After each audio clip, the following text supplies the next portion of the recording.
Alright, so let's just get in there close to take a look and see what could be causing that noise. So there's several things going on when you open your door, believe it or not. You have your hinges, which I can show you right here.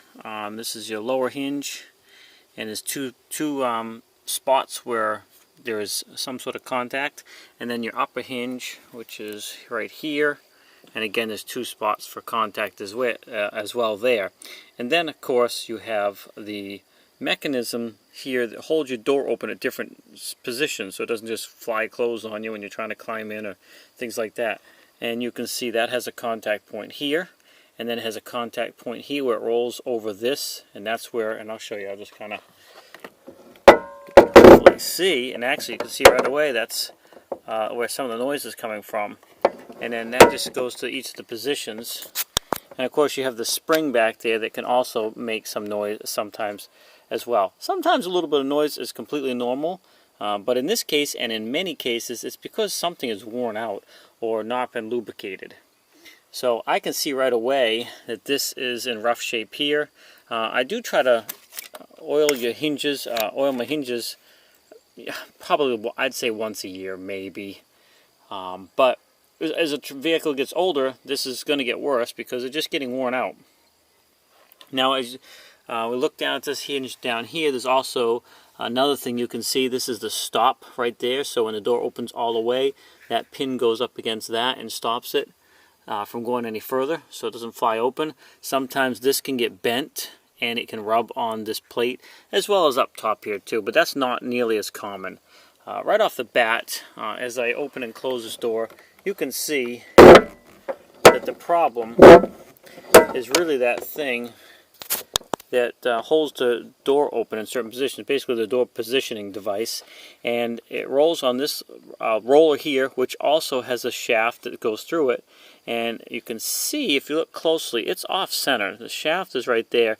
This thing is further that way. So basically what that means is this thing is worn right out. You know, it's probably oblong. The hole in that is oblong, and now it doesn't roll over it very well. And then out here, this is all really dry, and the metal is coming apart because the bearing, or it's like a bushing or whatever, is just worn out. So it's metal to metal, and that's what's causing this noise. You can see it's all kind of coming apart here. So the correct repair for this, obviously, is to remove these components and replace them, put new ones in. But in this case, I'm not going to do this. This is a 98, this truck. I'm just not going to replace it.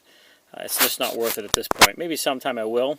But one thing you can do, and if you do this over time, you can help prevent this from happening, or at least slow down the process, is keep it lubricated. But obviously now we are beyond that as far as reducing the damage. The damage is done in this vehicle. However, I can reduce the sound and reduce some of the friction just by lubricating it. Don't use WD-40 or a penetrating oil because nothing is stuck here. That is designed to break stuff free. It's not a good lubricant. The best thing would be like a motor oil or something like that, but I've also found that chain lube oil works, or grease works very well too, because it kind of sticks around a little longer and doesn't gather dirt. You know, it's not going to make a mess that way. So that's what we're going to try in this case, just to help cut down on the noise and make this door open and close a little easier and quieter. And we'll go ahead and oil all of these points. So I got an old can of heavy duty chain lubricant. You can see it's like a bike chain. But I will put a link for a newer one, because this I've had around a long time. It actually was my dad's, and just want to use up some of the stuff. But I do use it on the bikes. So you want to get some in here. And again, this is not a fix. This is just going to help cut down on additional wear, which doesn't matter at this point. But it should also help cut down on the noise and make it close a little easier. And we're going to go ahead and get some in the hinge up there as well. And make sure you get the lower portion of the hinge. And then we're also going to, while we're right here and got the door open, we'll get the lower one. You don't need a ton, but you do want to make sure you get enough so it gets into all the spots. So we'll go ahead and set that aside. Then we're going to just work the door a couple times here. But you can see already how much quieter it is. Not perfect because that part is worn out. Let's just go ahead and back this camera up and just see.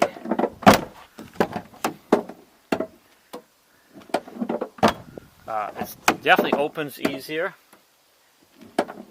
And you can see firsthand by watching the video and listening, it's a lot quieter. What you're hearing now basically is just the worn out part. At least it's not metal to metal grinding on the rusty surfaces. So it seems that this piece is really worn out, so as this rides over it, it's kind of clunking as it's trying to roll. So that's just, it's just worn out. That's, there's nothing more to say about it. But if you watch closely, hopefully you can see that, and when you hear the sound, you'll see it move as well.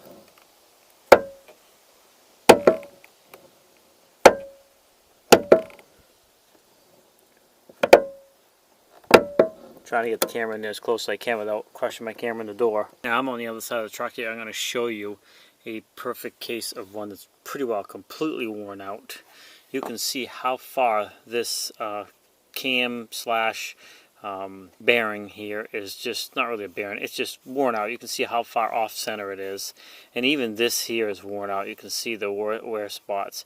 So much so that if I let the door go, it doesn't even want to hold it anymore because it's really not positioned properly. You can see I'm not doing anything, and it just rolls right past it.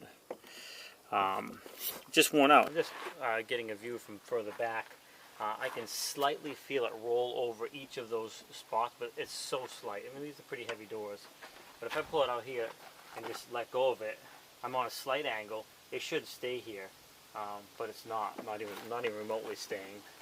And if I put it in one of the positions there, so it's supposed to stay, it just barely stays. And I've just used my pinky, give it a little tap here a couple times, and it's going to go right past. You can see that it's just so worn out. So to help prevent this from happening in your vehicle, take the time, lubricate this stuff. Like once a year is at least better than nothing. I'm here in the Northeast, so we get a lot of snow and rain and salt and dirt in the roads, and it's going to wear out a little faster as well, because you're going to get that rust that's going to take effect. So preventative maintenance goes a long way. So if you have a newer vehicle, maybe once a year, take a minute or so and oil up your hinges and your door positioning cam so that it doesn't, go bad prematurely. It's an often overlooked piece of a vehicle until you start to hear the noise, and by then, many times the damage is done. But this is going to get us by. It's going to quiet it down, make it not so loud.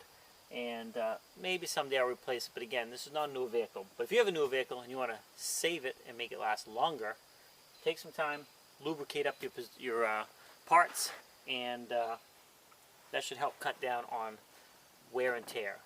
Thanks for swinging by Shane's Main Shop. Please like, subscribe, comment, come back often for more videos. Have a great day, and we'll see you in the next video.